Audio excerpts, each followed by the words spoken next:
ننسى كلمة عايزة ونفسي وبفكر وهحاول، لان الفكرة مش هتعمل نفسها. لو انتي مستنية الفرص تيجي تحت رجليكي هي عمرها ما هتيجي. لو انتي ضعيفة مش هتعرفي تعملي بزنس.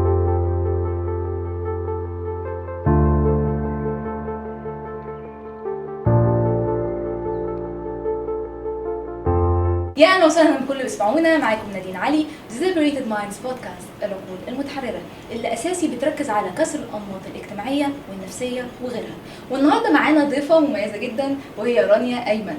رانيا ايمن عملت حاجات عايزة اقول لكم او اخليكم تلاحظوها. اول حاجة انها اثرت في 500,000 امرأة، بالذات في حتة التنمية الاقتصادية والتنمية الاجتماعية، غير ان شركتها ساهمت انها تأثر في اطلاق 10,000 او اكتر من المشاريع. وهي قاعدة معانا دلوقتي CEO of Entrepreneur. ازيك يا جميل؟ انا فخوره بيكي جدا عامه، يعني قبل اي حاجه بجد انتي شاطره قوي، ويعني دخلت المذيعه دي بس انتي بجد شاطره قوي وريسيرشر حلوه قوي وانترفيور حلوه، وانا مبسوطه جدا ان انا معاكي النهارده بجد يا نادين. ثانك يو. عايزة ابدأ معاكي بسؤال. ايه معنى كلمة women empowerment او تمكين المرأة بالنسبة لك؟ امتى تقولي ان المرأة دي ممكنة؟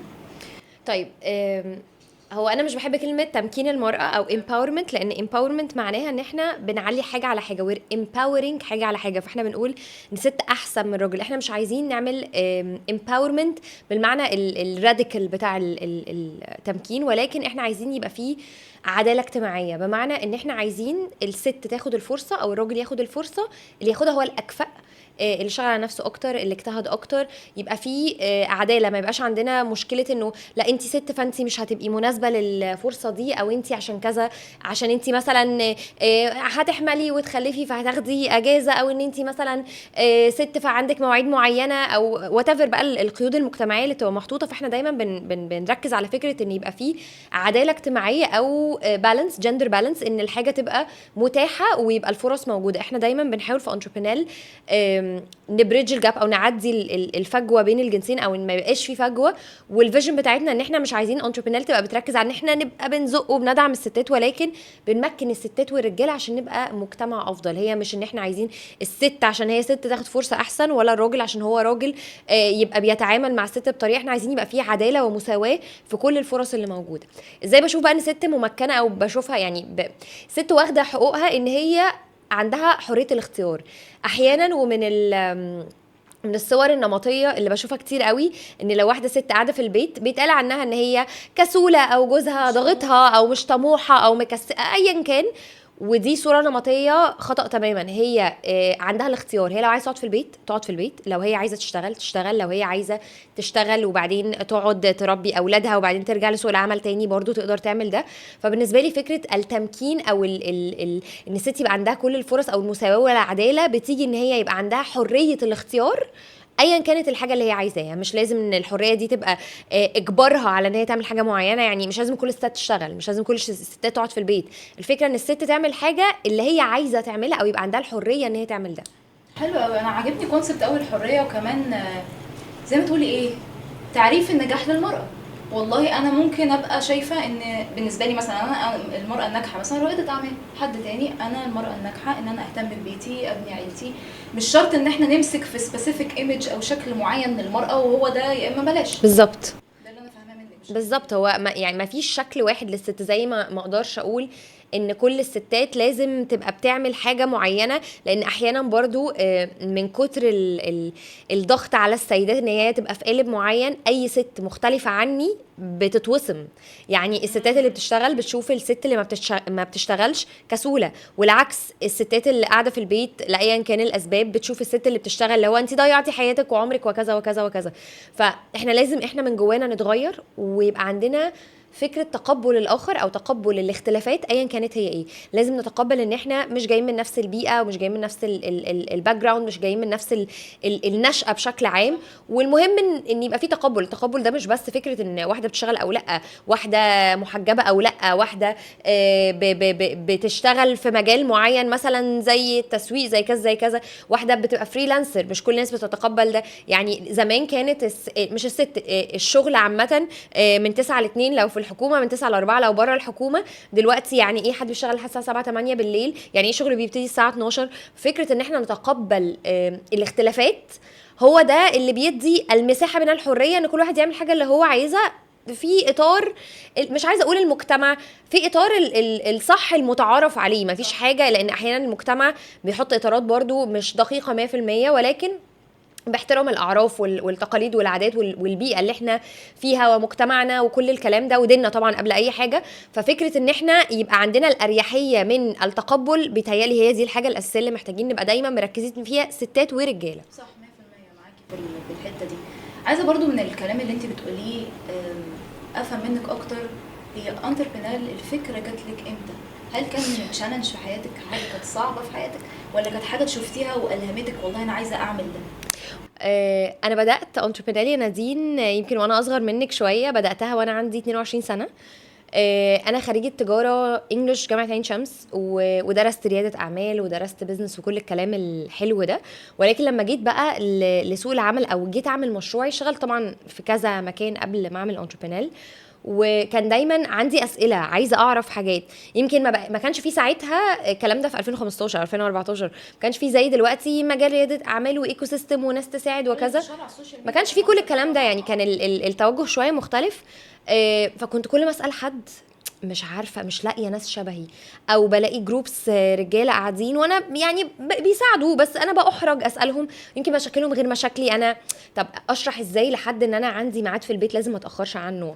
اشرح عايزه اتكلم مع حد ان انا ازاي اقنع اهلي باللي انا بعمله؟ فكان عندي شويه ستراجلز مش عارفه اتعامل معاها، ومش لاقيه ستات غيري اتكلم معاها. يمكن ساعتها كانت رائدات الاعمال يتعدوا على صوابع الايد الواحده، ما كانش فيه رائدات اعمال كتير، فكنت بدور انتوا فين. فمن هنا بدات اكتب على السوشيال ميديا، وقلت انا هعمل حاجه زي ما في انتربرينورز رجاله، هعمل حاجه هسلط الضوء. انا كنت بحب الكتابه جدا، هسلط الضوء على رائدات الاعمال. هنبتدي ندور عليهم في مصر، وساعتها ما كان قليل في مصر، بس في مصر وفي المنطقه العربيه واوبرا ونشوف بقى في العالم المودلز كلها ونبتدي نكتب عنه. فبدات، وبعدين طب هنسميها ايه؟ فقلت طب انا هسميها حاجه لها علاقه برياده الاعمال. وساعتها قعدنا نفكر هعمل اسم ازاي، مش عارفه ايه وبتاع، وكنت بجمع صحابي واقعد اخد رايهم في الاسم. فقلنا احنا هنسميها انتربرينور زي رائد اعمال، وقال زي بنت، فسميناها انتربرينال. نايس. ومن هنا بدات اكتب، بدات كمبادره.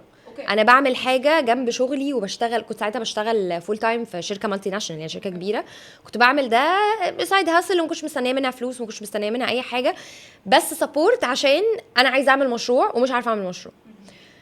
وشويه بشويه يمكن شهرين 3 بقينا اكتر، فلقيت الناس بتقول لي احنا عايزين نتقابل، عايزين نشوف الستات دي، عايزين نتجمع. ايه ده؟ طب ده في واحده بنت هنا عامله مشروع، ايه ده في واحده كذا. وانا فاكره ساعتها كان في كذا حد اللي هو بيخافوا يتكلموا ان هم عاملين مشاريع او كذا، عشان هم مش عارفين رد فعل المجتمع يبقى عليهم ازاي. فقلنا نعمل ايفنت صغير، وساعتها كان مكتبي في وسط البلد في الجريك كامبس. فقلنا ناخد مكان ونعمل ايفنت صغير، هنجمع 15 20 بنت، نقعد نتكلم عن مشاكلنا وكذا. طب هنسمي القعده دي ايه؟ قلنا نعملها على فيسبوك ونعمل ايفنت والناس تيجي. قلنا نسميها شيكان. من هنا بقى اتولدت شيكان. فوجئنا باكتر من 100 بنت ما نعرفهمش جايين يتعلموا ويستفيدوا. والنهارده هو بعد 11 سنه من اللي انا بحكي لك عليه ده، الستات اللي كانوا سبيكرز في شيكان كلهم دلوقتي في مناصب قياديه، زي مثلا هدير شلبي كانت ساعتها بتتكلم عن مشروعها اللي هو تاكسي الساحل، ومنها راحت لكريم، ومنها دلوقتي هي جنرال مانجر طلبات. عندنا على شاكله هدير انتربرينورز كتير قوي، وستات كتير قوي كانت محتاجه فرصه توري هي عملت ايه، عشان احنا مؤمنين قوي بالفكره بتاعت ليد باي اكزامبل. بمعنى ان انا ما ينفعش اجي اقول لك انت لازم تكسري الدنيا وانا مش مكسره الدنيا، يعني ما عملتش حاجه عشان بالظبط. اتكلم عن ده. فكنا كل ما نكلم حد اللي هو طب ما فين النماذج، فين كذا، طب اهي النماذج يا جماعه. ومن هنا لقينا ان شيكان لا دي حاجه الستات عايزاها، فبقينا طب يلا نعمل ورك شوبس، يلا نجمع الستات اكتر في كذا، يلا نجيب للستات دول كتير قوي فرص في كذا، تدريبات في كذا. ها بعد تقريبا حوالي 7 أو 8 شهور من الحاجات اللي بنعملها، لقينا ان عشان ده يكمل لازم تتحول انتربرينال لشركه مجتمعيه او لكيان. عشان في الاول وفي الاخر يعني انا ضد فكره ان حد يشتغل كومبليتلي مجانا او ببلاش، لسبب بسيط انه في الاول وفي الاخر مش هنتغدى ونتعشى شنانيجنز. ما انت في وقت ما لازم تبقي بتعملي فلوس عشان تعرفي تجيبي موظفين كويسين عشان تكملي. لازم حاجات كتير قوي، لازم تحولي الكيان ده لمنظومه، والمؤسسه دي تبقى بتستمر وانتي مش موجوده. يعني انا بتكلم معاكي دلوقتي فريق انتربرينال شغال في كذا محافظه وعندهم برامج وشغالين اونلاين وعاملين حاجات كتير قوي، فعشان الاستمراريه والاستدامه هنا بقى ربنا بعت لي حاجه كده، وهي فكره الكولينج او عارفه لما حد البيربس بالظبط. ففي وقت ما لقيت ان انا عايزه اعمل ده حتى لو انا بعمل اي حاجه تانية، لو انا بشتغل حاجه تانية بعمل حاجه تانية. ان احيانا ربنا بيدي ناس معينه الحظ ان هم يعملوا حاجه فعلا تفرق في حياه الناس. انا كنت من المحظوظين ان انا عرفت البيربس بتاعي بدري. انا فاكره كان one of my mentors دايما بيقول لي زمان don't do it for the wrong purpose، لانه لما بتعملي حاجه الناس بتبتدي تركز معاكي، ايه ده الله برافو عليك، يجي تقعد تقول كلام حلو قوي. ده كلام لو انتي مش grounded وانتي مش ثابته على البيربس بتاعك بيغيرك وبيخليكي تبقي بتعملي ده للاسباب الغلط. فالمنتور بتاعي كان دايما يقول لي do it for the right purpose، دايما ركزي ان انتي البوصله بتاعتك تبقى مظبوطه وبتتحركي في الاتجاه اللي فعلا انتي موجوده عشانه. عشان هنا بقى زي ما بقولك بيجي حته الكولينج، او انا بعمل ده عشان ربنا حطني في المكان ده، ممكن اعمل حاجه تانية. يعني انا دلوقتي عندي اكتر من مشروع، عندي اكتر من بزنس وشغالين، ولكن انتربرينال هتبقى المكان اللي بيساعد كل ست ان هي تبتدي الرحله بتاعتها ان هي تبقى مش عايزه اقول financially independent بس، لان هي it's not only about financial independence، ان هي تبقى عندها حريه الاختيار، سواء بقى بالظبط ان هي بقى تفتح مشروعها، تبقى فريلانسر شاطره ان هي ترجع سوق العمل، لان في ستات كتير قوي بمجرد ما بتقعد في البيت بتحس خلاص ان العالم انهار ومش هتعرف تشتغل تاني والدنيا قفلت في وشها. فاحنا بنحاول ندي المساحه الامنه للسيدات ان هي تكسبلور او تكتشف هي عايزه تعمل ايه. بس ده باختصار كده ليه وامتى بدات انتربرينور. عظيم جدا. ايه اكتر تشالنج واجهتيه انت في رحلتك ياه واحده تشالنجز واجهتيها؟ بصي اقدر اقول بصي التشالنجز دي ممكن نقعد عليها يعني حلقات يعني. بصي البيزنس في حد ذاته صعب، وان انت تبقي بنت او ست بتعملي بيزنس دي حاجه صعبه، ده غير تحديات البيزنس نفسه، غير تحديات المجتمع بشكل عام. ما اقدرش احط ايدي على حاجه معينه اقول لك هي دي اكتر تحدي، ولكن انا بشوف دايما الاستمراريه في البيزنس اهم من ان انت تعملي حاجه وتفرقع وتكسر الدنيا وخلاص. احنا بقالنا تقريبا 11 سنه وفي ناس حاولوا يقلدونا، احنا الناس بتبقى فاكره ان هم لما هيقلدونا ان احنا هنتضايق وكومبيتيشن، بالعكس احنا لما حد بنلاقيه بيحاول يعمل حاجه شبه انتربرينور بندعمه. ليه؟ لان في الاول في الاخر احنا عايزين ناس غيرنا، مؤسسات تانية تطلع، لان كل ده امباكت في السوشيال انتربرينورشيب او في رياده الاعمال المجتمعيه. كلنا عندنا نفس الهدف، ولكن احنا عايزين الناس تعمل ده فور ذا رايت ريزونز. فاحنا بنحاول قد ما نقدر نسبورت وندعم عشان نلاقي مؤسسات تانية. يعني لو حد عايز يعمل مبادره مؤسسه كذا، احنا فاتحين الباب انه يلا يا جماعه احنا عايزين نساعدكم ونكبر مع بعض ونساعد اكبر عدد ممكن. فرجوعا للتحديات، فكره انه تفضلي بتعملي ده فور ذا رايت ريزونز وتبقي بتعملي ده عشان تعرفي تعملي امباكت. عدى علينا بقى كورونا، وعدى علينا حروب وكذا وكذا وازمات اقتصاديه وفترات كانت صعبه على الستات انها تعمل حاجه، ولكن كانت كل مره الستات بتثبت ان هي لا تعرف تعمل فرق وتغيير. وقت الكورونا مصر فيسبوك صنفها ان هي من اكتر المجتمعات اللي فيها فيسبوك ماركت بليسز او كوميونيتيز ستات بتبيع فيها، والستات دي كانت بتبيع على فيسبوك بارقام كبيره قوي، وستات وفي مصر. فدايما اللي كان بيحركنا ده. ففي عز بقى التشالنجز والتحديات الكتير بقى، من اول الفاينانشالز ان انت يعني التحديات بتاعت البيزنس العاديه، دايما كان اللي بيحركنا الامباكت والستات اللي احنا بنشوف ان احنا فعلا فرقنا في حياتها.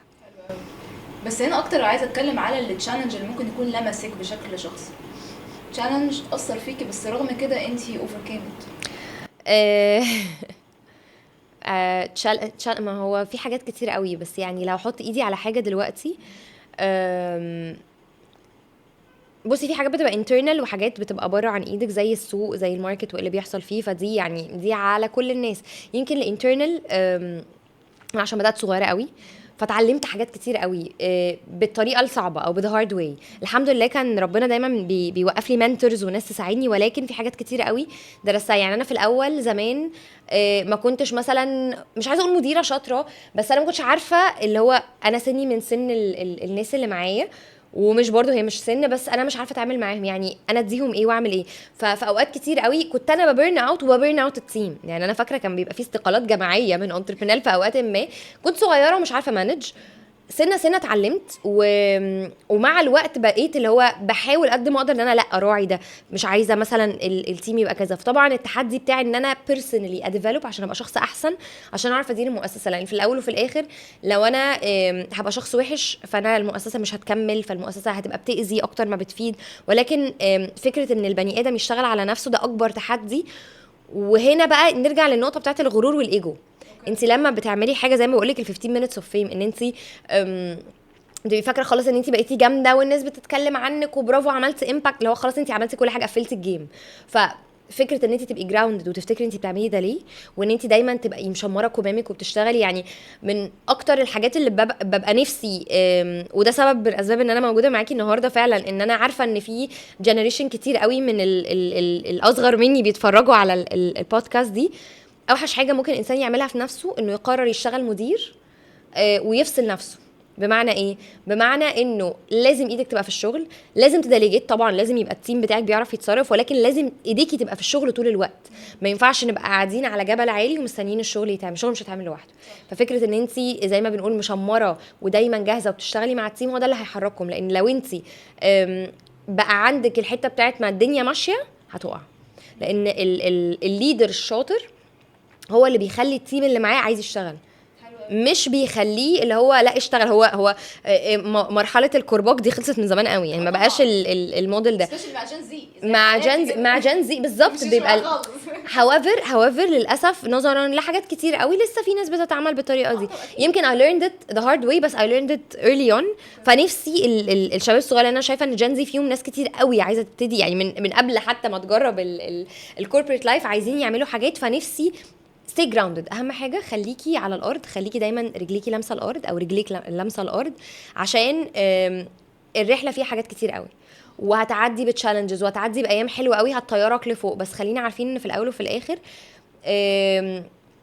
مش يعني مش هنفضل دايما فوق ومش هنفضل دايما تحت. فلازم دايما نبقى grounded، عشان عارفه المثل بتاع ما تبسطيش قوي وما تزعليش قوي. خليكي نيوترال دايما وخليكي جراوندد، عشان كل النجاحات دي انت جزء منها، انت مش اساسها. ربنا هو اللي بيعمل ده والناس اللي معاكي. فلو الايجو دخل في الايكويشن الدنيا هتضرب مننا خالص. صح، انا معاكي جدا. يعني دايما بيقول لك، حتى كان في قصه بتتكلم على مونك كان دايما بينصح ان الانسان يبقى الحاجه بالنسبه له عادي. انا نيوترال عادي، انا نشرت مجلتي ونجحت عادي، اتبسطي، بس خليكي عارفه انه بس لا تتعلق. هي كيرف، هي طالع نازل. فانت لو دخلتي في الكيرف اللي فوق هتدبحي لو نزلتي تحت تاني. ولو انتي تحت وخدتي فضلتي على الكيرف ده عمرك ما تعرفي تطلعي. فدايما نبقى بنتعامل مع الاشياء. يعني دايما اول قاعده في البيزنس بنعلمها للناس: don't fall in love with your idea. تحبش فكرتك لدرجه ان انت تبقى متاثر بيها قوي وحتى لو الناس بتنصحك او الفكره مش نافعه تفضل مكمل فيها من باب اللي هو لا انا بداتها وانا حاببها وفكرتي ومشروع. بالعكس، دي حاجه مهمه لو حطيتي بقى عليها اللي احنا بنتكلم عليه. ما تتعلقش مش بس بفكرتك. خلينا متفقين انه اللي بيعمل بيزنس ده ديفينتلي عايز يعمل امباكت وتاثير وكذا، ولكن عايز يعمل فلوس، وعايز يعمل تيم كويس. لانه صعب جدا تلاقي تيم كويس، سهل جدا تغيري الفكره وتعملي منها فلوس. يعني اللي اصعب في البيزنس ان انت تعملي تيم وتبني مايند سيتس الناس دي تعرف تتحرك معاكي. الشركات اللي بتفشل غالبا بتفشل عشان ما عرفتش تبيفت او تتحرك لما السوق اتغير عليها. الشركات اللي بتنجح اللي بتبني مايند سيت تيم يقدر يتحرك ايا كان التغيير اللي بيحصل. فالمرونه والاجيلتي هي دي الحاجه اللي بتخليكي تعرفي تتحركي بشكل احسن. عجباني قوي الانسايتس اللي انت اضفتيها دي. حابه انتقل معاكي لحته، طيب لما كلمتك على التشالنجز وقلتي بعض الحاجات المجتمعيه، ممكن تكون ايه بعض الافكار المجتمعيه اللي ممكن تبقى حوالين السيدات اللي بتأثر على رحلة ريادة الأعمال بخصوصه؟ ممكن تكون انت شخصيا وكتير. بس خليني يعني أجاوب على السؤال بطريقة مختلفة. مش عايزة أتكلم عن التحديات، لأن التحديات كلنا عارفينها، كلنا عارفين التحديات المجتمعية والظروف والكذا والستات ده كل، يعني لو اتكلمت فيه مش هضيف قوي. ولكن الحاجة اللي مهم نتكلم فيها الستات تعمل إيه علشان تتعامل مع التحديات دي. مش هقول تعدي التحديات دي، لانه التحديات دي هتفضل موجود. من اكتر الحاجات اللي بحس ان الستات محتاجه تركز عليها ان هي ازاي تنيجوشيت او ازاي تواجه من غير ما تصطدم. من اكتر الحاجات اللي بشوف ان الستات عندها فيها مشاكل هي فكره الاصطدام. بمعنى ايه؟ انا مثلا في البيت اهلي بيتعاملوا معايا بطريقه معينه، او في ظروفي كذا، او في شغلي كذا، او في الجامعه، او قابلت موقف فبقوم مصطدمه على طول، عامله كلاش. فكلاش ده ايه اللي بيحصل؟ غالبا بطلع انا الغلطانه، يا اما بقى صوتي عالي، غلطت، اتكلمت بكذا، زيها زي اي بني ادم بيتعصب، مش خلاص بيبقى هو اللي غلطان. هتقولي حاجه هتبقي غلطانه. فنفسي الستات تتعامل مع التشالنجز اللي بتقابلها بذكاء. بمعنى ايه؟ نيجوشيت. من اكتر الحاجات اللي بحس ان الستات محتاجه تتعلمها فكره التفاوض. في البيت مثلا اهلي مش موافقين ان انا مثال اسافر لوحدي، ما هو مش موافقين لسبب من الاسباب، يا خايفين زياده فمحتاجين يطمنوا، يا مش عارفين، يا انا بصطدم وردودي اندفاعيه جدا فهم خايفين من ردود افعالي، يا انا فعلا مش بعرف اتصرف ومحتاجه اشتغل على نفسي. ففي اسباب، فنعالج الاسباب مش نصطدم. بشوف كتير قوي ستات بتخسر فرص لان هي بتصطدم زي ما بنقول كده بغشامه، او بتتعامل باللي هو خبط على طول بانفعال، فبتخسر حقها. كذلك في الشغل. يعني انا برضو بشوف انه في ستات كتير قوي بيتم الضغط عليها عن طريق الاستفزاز. بمعنى ايه؟ انا هقعد ابولي او اتكلم عليكي بطريقه مش حلوه، فانتي تغلطي فتتعصبي فتقولي حاجه فالغلط يبقى عليكي. فدايما لما بقعد اتكلم مع واحده ست في مجال العمل، سواء بقى انتربرينور، سواء اي حاجه، الظروف بتاعت بيئه العمل دايما فيها انتميديشن وفيها تنافسيه وكذا، دايما بقول لها اهدي، ما تتكلميش وانتي منفعله، ما تاخديش اكشنز وانتي منفعله. احيانا حتى التيم بتاعي بيقول لي هو انتي ازاي هاديه كده؟ هما بيقولوا لا ازاي انت ازاي هاديه كده؟ بقول لهم انا مش هاديه، انا بقيم الموقف. مش بقول ان انا ابقى دايما نيوترال لان انا لازم برضو اخد اكشن، مش بقول ان انا ابقى انهزاميه او ان انا الحسم في وقته بالظبط والأهداف في وقته بالظبط. ولازم احسب الموضوع الخسائر بتاعته ايه والمكاسب بتاعته ايه. لو انا دلوقتي اهلي خلاص قافلين دماغهم ضبه ومفتاح ان انا مش هشتغل بره البيت مثال، وده كتير قوي، ده كتير. يعني بصي تلاقي برضو بره القاهره كل ما تنزلي محافظات ابعد المواضيع دي بتبقى اكتر. طب ما تجربي تشتغلي من البيت، ما عندكيش موبايل، ما عندكيش سمارت فون، جربي اشتغلي من البيت. لما اهلك يلاقوا ان انتي بتشتغلي شغل كويس غالبا هيثقوا فيكي، هينزلوكي شغل قريب من البيت، بعدها بشويه ينزلوكي شغل ابعد، بعدها بشويه هيثقوا فيكي اكتر، بعدها بشويه باباكي هياخدك من ايدك تروحي تشتغلي الشغل اللي انت عايزاه. دلوقتي الابهات بقوا يبعتوا لنا بناتهم وساعات مثلا ايه حد يقول لنا طب انا عايز خطيبتي تحضر اعمل ايه كذا، فبقى من الاول حولنا الخوف بتاعهم لثقه. فالثقه دي هي اللي ادت المساحه ان الستات تتعلم. هل المفروض ان احنا نكتسب ده؟ المفروض ان ده حقنا، ولكن او يعني حق الستات بشكل عام، ولكن ده الوضع. مش من الذكاء ابدا ان احنا نحاول نحل بغشامه زي ما بنسميها. لازم دايما نفكر ازاي نحل المشكله من غير ما نصطدم، لان الصدام ده هيخسرنا انرجي وطاقه وارضيه وجدال. بالعكس، فبدل ما يبقى اللي قدامك عايز يساعدك، لا هو عايز يتخانق معاكي. فانتي دايما عارفه فكره ثقافه ان انتي تاخدي الموضوع نفسيا، اللي هو مش عايزه اقول تلعبي على النفسيه، ولكن تطمني اللي قدامك انه دي حاجه عاديه جدا. بالظبط. يعني لو مش عايزه اتكلم في الدين قوي، بس السيده خديجه كانت تاجره يعني، وتاجره ومن اكبر تجار واقوى في الزمن ده، ولكن ومحدش قال لها حاجه، والرسول كان بيسبورت في البيزنس بتاعها. ودي يعني مش هنلاقي رول موديل احسن من كده نتاسى بيه. فلو بصينا دلوقتي، انت لو قلتي الاب كده هيفكر ايه ده، صح. ولما يلاقي ستات عامله ايه ده، صح. لما تيجي مثلا البنت شيكان وتحكي لاهلها في البيت ده فلانه عملت وفلانه عملت ودي حاجه كويسه، صح. فهتلاقي ان الموضوع سنه المشكله بدات تتحل، ولكن الخناق صدقيني مش هيودينا في حته. طبعا حته الانفعال وناخد الحاجه بشده وقسوه وكده مش هتوصل. بالظبط. طب تقولي ايه للبنات اللي ممكن يكونوا عندهم حلم كبير زي ما انت بداتي كده وانت عندك 22 سنه، وعايزين يبقى عندهم البيزنس بتاعهم شغلهم الخاص بيهم، ولكن ممكن يكونوا بيواجهوا بعض الانتقاد من الاهل، طبعا مش مؤمنين بحلمهم، مش مؤمنين بالخطوه اللي هم ياخدوها دي، ممكن تقولي لهم ايه يساعدهم تدريجيا يطلعوا من المكان ده؟ ده سؤال حلو قوي، وهقولك على كذا حاجه ممكن تساعد البنات اللي فعلا عايزه تعمل حاجه. اول حاجه اللي انا لسه قايلاه ده، ننسى كلمه عايزه ونفسي وبفكر وهحاول. بمعنى ايه؟ انا نفسي افتح مشروع. طيب ايه الخطوات اللي عملتيها عشان تبدأي مشروع؟ انا عايزه افتح مشروع. انتي عايزه، هل خدتي خطوات؟ الفرق بين ان انا عايزه وان انا انفذ هو الاكشن بلان او الستبس اللي انا باخدها. طول ما انا عايزه فانا عايزه في دماغي، فالفكره هتفضل في دماغي. فنفسي البنات تبطل تقول انا عايزه وتاخد اكشن، ان شاء الله اكشن صغير قد كده. دايما لما بشوف حد وخاصه اللي لسه بيبداوا بقول لها غلطي زي ما انت عايزه، اعملي كل الغلطات. في مثل كده بنقوله دايما في البيزنس، في الفاست في الايرلي، اوعي بسرعه، غلطي بسرعه عشان تتعلمي. كده كده هتغلطي، وكده كده لما يبقى عندك 70 سنه ولا 80 سنه في البيزنس وشغاله هتعملي غلطات، بس لما تجربي بدري قلبك هيقوى على الغلطات، فهتتعلمي من الاخر كده تبقي ايه زي ما بنسميها بنت سوق، عارفه الدنيا ماشيه ازاي. فبجد من اكتر الحاجات اللي ببقى عايزه انصح بيها الستات، بجد بطلوا تقولوا انا عايزه وانا نفسي، دايما فكروا ايه الاكشن ستيبس اللي انتوا هتعملوها. من ضمن الحاجات برضو اللي بحس ان نفسي البنات كلها تعملها، واكشلي ده مش نفسي زي ما بقولك، انا دي حاجه احنا بنشتغل عليها في انتربرينال بشكل كبير قوي. اتعلمي، ما تقعديش تقولي انا هعمل وانتي مش متعلمه ازاي. متعلمه قاريه بودكاست يا جماعه، اتعلموا فيها وانتوا في المواصلات وانتوا سايقين وانتوا بتعملوا احنا اسمعوا بودكاست قد ما تقدروا، اقروا كتب، احضروا كورسات. حد هيجي يقول لي طب ما الحاجات دي غاليه، احنا في انتربرينال 90% من الكورسز بتاعتنا مجانا، عندنا حاجات بفلوس وعندنا حاجات كوميرشال، الحاجات بتاعتنا اللي بفلوس عليها طبعا الحمد لله اقبال وناس كتير بتشتريها، بس 90% من اللي عندنا ببلاش. حاجه بقى مهمه طبعا في كونتنت ببلاش قد كده، يعني لما خلاص تبقي جامده جدا في الحته بتاعتك ابداي خدي كورسز بفلوس ايفنتشلي هتحتاجي ده، لان الحاجات اللي بفلوس بيبقى فيها محتوى الى حد ما تكنيكال اكتر. من ضمن الحاجات اللي مهمه جدا جدا جدا وببقى عايزه اقول للستات تعملها وتاخد بالها منها، ما تبقيش خفيفه في تفكيرك. بمعنى ايه؟ مش كلمه توديك وكلمه تجيبك. لما تفكري في حاجه ادرسيها وحطي كل دماغك ويور هارت وقلبك وكل حاجه فيها عشان تعرفي تعمليها، لان الفكره مش تعمل نفسها. لو انت مستنيه الفرص تيجي تحت رجليكي هي عمرها ما هتيجي. مفيش حاجه اسمها اصل انا كنت عايزه اعمل كذا بس الظروف مش عارفه ايه انت بتخلقي الظروف.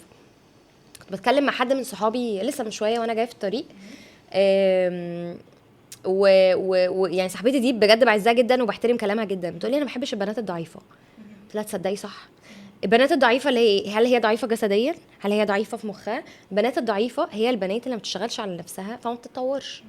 ففكره ان بنت بصي احنا ربنا مدينا نعمه، وهي نعمه جسمنا ونعمه عقلنا ونعمه حياتنا ونعمه ظروفنا ايا كانت هي ايه. اهتمي بجسمك، كلي كويس، العبي رياضه، مش لازم تلعبي رياضه تروحي جيم اتمشي، كلي كويس. كلي كويس مش معناها ان انت تاكلي اكل فظيع، كلي بيض، كلي حاجات فيها بروتين، غذي جسمك عشان تغذي عقلك، اشتغلي على عقلك. الحاجات دي لو ما اهتمتيش بيها محدش هيهتم بيها. لو انت ضعيفه مش هتعرفي تعملي بيزنس، لو انت ضعيفه ثقافيا ما عندكيش علم مش هتعرفي تعملي بيزنس. فاشتغلي على نفسك، لان ده اول مشروع محتاجه تنجحي فيه قبل ما تعملي مشروع تاني وتنجحي فيه. لو انت من جواكي ضعيفه انسي ان انت تعملي حاجه تنجح، مستحيل. اهتمي بجسمك، اهتمي بشكلك ومظهرك الخارجي. مش بقول ان انت تسبسبي كل حاجه ويبقى بس على الاقل شكلك يبقى بريزنتبل، ما تنزليش بهدوم مقطعه وما تنزليش بحاجه مش مكويه. ايه ده، هو ده هيفرق في البيزنس؟ هيفرق. دي حاجه شويه بره موضوع البودكاست، بس بما اننا بنتكلم على ده، مش بقول حطي برفيوم وانتي نازله طول الوقت، مش بقول ان انتي لازم تبقي ريحتك ملعلعه، بس خدي شاور قبل ما تنزلي، حطي ديودرنت. بجد الحاجات البسيطه دي صدقيني هي دي الحاجات اللي تديكي ثقه في نفسك، فلما يبقى عندك ثقه في نفسك هتعرفي تعملي اي حاجه.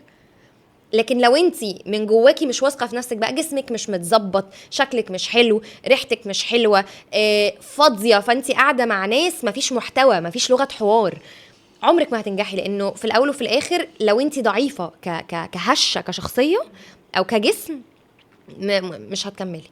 عمرك شفتي سي او لشركه شاطر جدا تخين او سي او تخينه؟ مستحيل. هل عمرك قعدتي مع سي او لقيتي دماغه فاضيه؟ هتلاقي دايما نكلمك على البودكاست الفلانيه اللي سمعها او سمعتها، المحتوى. وده برضو زودي عليه طبعا ان انت تحاوطي نفسك بناس ناجحه. لو حاوطتي نفسك بناس دماغها فاضيه، مستنيه العلم يجيلك منين؟ ما هو مش هيجي، مش هينزل عليكي. حاجه بقى اخيره عايزه اقولها للبنات والستات اللي عايزه تعمل حاجه ايا كان، مشروع بقى، تشتغل وظيفه كويسه، تفتح بيت ناجح، ارجوكي والانتايتلمنت، الاستحقاق. بمعنى ايه؟ موضوع الاستحقاق ده مهم جدا جدا يا نادين، ولازم نتكلم فيه. احيانا البنات او نسبه مش قليله من البنات بتحط كل ال الاخطاء والظروف وكل حاجه على اصل انا اتولدت في بيت، اصل انا كذا، بتجيب شماعه بتدور على اي شماعه، البيت بقى، الاهل، جوزي، خطيبي، مدرستي، جامعتي، الفلوس، اللي مش عارفه ايه، المسؤوليه، اتجوزت صغيره، اتجوزت كبيره، نفسي whatever الاسباب، تعليمي، مش عارفه ايه، وتقول لك هو ده السبب. فتبقى مستنيه اللي قدامها يديها حاجات عشان تاخد الخطوه، وبتبقى شايفه ان ده حقها. انا عشان ما خدتش تعليم كويس من حقي اخد المنحه دي، لا هو مش من حقك. انا عشان اهلي ظلموني فانتوا من حقكم يا انتربرينال تساعدوني، لا مش بالضروره. فكره الاستحقاق او ان الست تبقى فاكره ان ده حقها من غير ما تحط فيه مجهود، ده مستحيل يحصل. ما حدش هيجي يديكي الفرصه يقول لك اتفضلي يا استاذه نادين الفرصه هياخديها، ما حدش هيعمل كده. لازم تسعي مره واثنين وثلاثه. وفي رحله رياده الاعمال بقى ستات ورجاله، من اكتر الحاجات اللي بنواجهها النو، اللا. نادين انت حاولتي كام مره تستضيفي ناس في البودكاست وقالوا لك لا؟ كتير. كم مره انا حاولت اعمل بزنس ديلز وناس قالوا لي لا، ايا كان الاسباب بقى. احيانا الاسباب بتبقى فاليد واحيانا الاسباب بتبقى مالهاش معنى، ولكن بنعمل ايه؟ بنخبط مره واثنين وثلاثه واربعه وخمسه، وده يرجعنا اللي كنا بنتكلم فيه ان احنا نبقى نيوترال. فانا لو مركزه مع دماغي، لو اتقال لي لا مش هاخد اللا دي على انها لا شخصيه، عشان انا واثقه في نفسي، عشان انا زي ما قلنا لابسه كويس ومستحميه وحاطه ديودرنت ودماغي كويسه وجسمي كويس، فانا عندي من المقومات ومن الثقه بالنفس ايا كانت الاسباب، ودماغي طبعا متكلفه ومشتغل عليها كويس. فيبقى المشكله هعرف اعالجها، مش هقول لا ده انا اترفضت عشان مش عارفه ايه وبتاع، فاخد بقى الايه، المايند سيت بتاعت الضعف او المايند سيت بتاعت ان انا مظلومه. ما حدش مظلوم، كلنا عندنا بظروف. انت عندك ظروف صعبه وانا عندي ظروف صعبه، واللي بيتفرجوا علينا كل حد عنده ظروف صعبه، ومفيش ظروف احسن من ظروفي. يعني مفيش اصل انا ظروفي ما حدش غيري عدى بيه، اصل انا فقدت حد. طبعا ربنا يعين الناس كلها على اللي هي فيه، ولكن ربنا ما خلقناش في ديزني لاند، ربنا خلقنا في دار تعب وشقاء، وربنا نفسه قال لنا انه احنا هنتعب وهنكد في الحياه وانها دار ابتلاء وفي حاجات كتير قوي صعبه. يعني تاخدي العقليه بتاعت الضعف وتقعدي في كورنر، يعني هتاخدي العقليه بتاعت انا عايزه اعمل حاجه وعندي تحديات وهعدي على حاجات صعبه جدا ناس هتتكلم عليا وحش وصحابي هيسيبوني وهخسر شراكات وهخسر وناس هتتريق عليا في البيزنس واهلي كل الكلام ده، ولكن انا هعمل ايه؟ هفضل اشتغل. تحدي هعديه، تحدي هعديه، هبريك داون التحديات اللي قدامي لحاجات اصغر، مش هبقى صداميه. هفكر ليه ده بيحصل، مش هفكر انا ليه ده بيحصل لي، ليه ده بيحصل عشان انا محتاجه اشتغل على 1 2 3 4 5 فحل. مش بشتغل مش ده بيحصل لي عشان انا وعشان انا اهلي ظلموني وعشان انا اهلي معلمونيش كويس. اول ما نسيب الشماعات على جنب، نسيب الشماعات في الدولاب ونركز على نفسنا، صدقيني هي دي الحاجه اللي هتبني بنت او ست عارفه بقى تعمل مشروع، تربي عيال كويس، تفتح بيت كويس، تبقى موظفه ناجحه جدا، تترقى وتفر بقى الحاجه اللي هي عايزاها، ولكن هي كلها انتي عامله ازاي من جوه.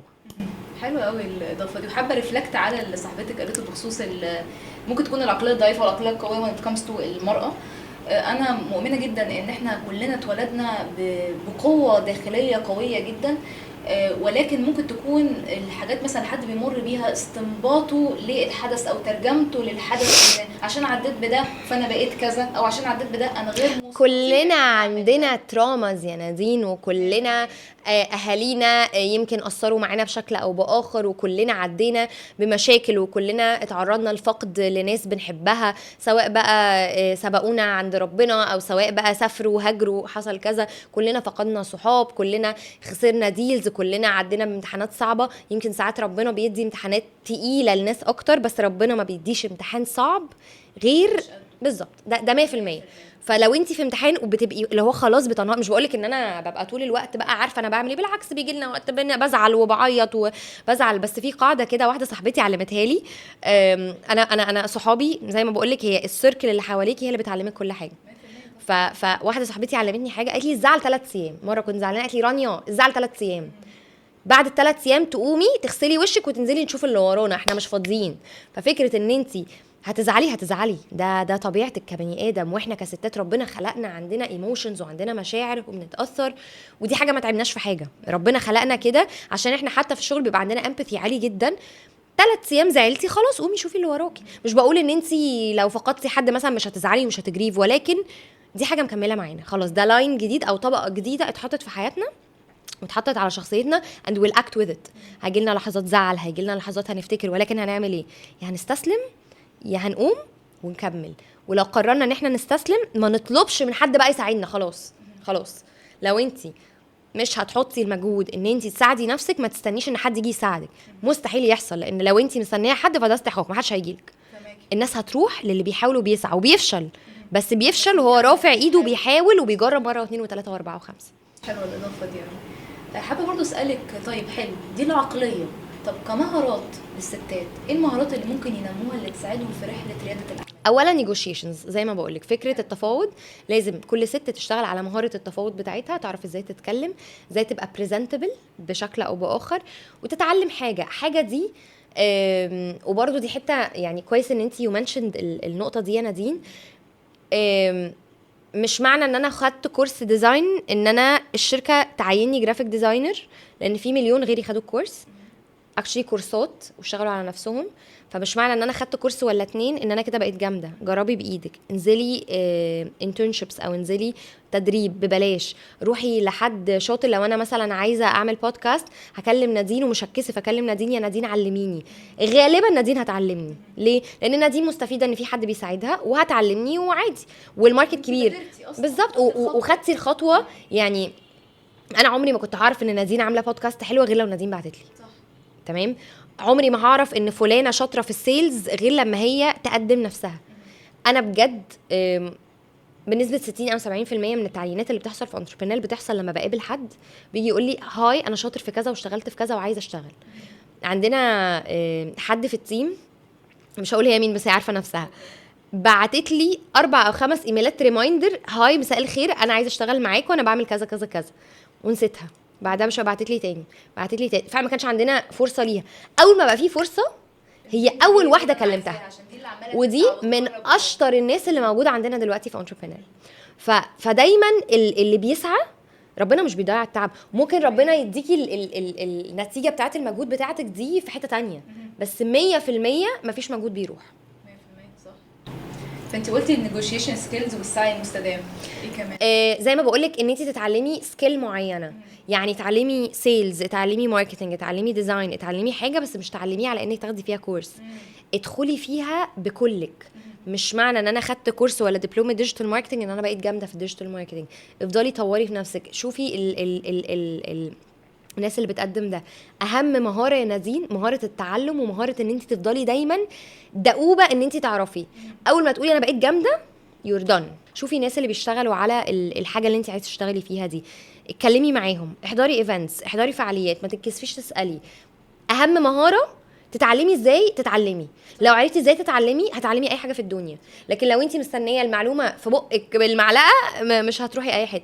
هيبقى زيك زي الاف من الناس اللي بتروح تاخد كورس وتبقى مستنيه الوظيفه المثاليه ومش هتيجي. فاللي هيحصل ايه؟ ان هي تقعد في البيت وتكتئب وتتضايق، وبعدين تبتدي تقول اصل المجتمع، اصل الستات، اصل كذا.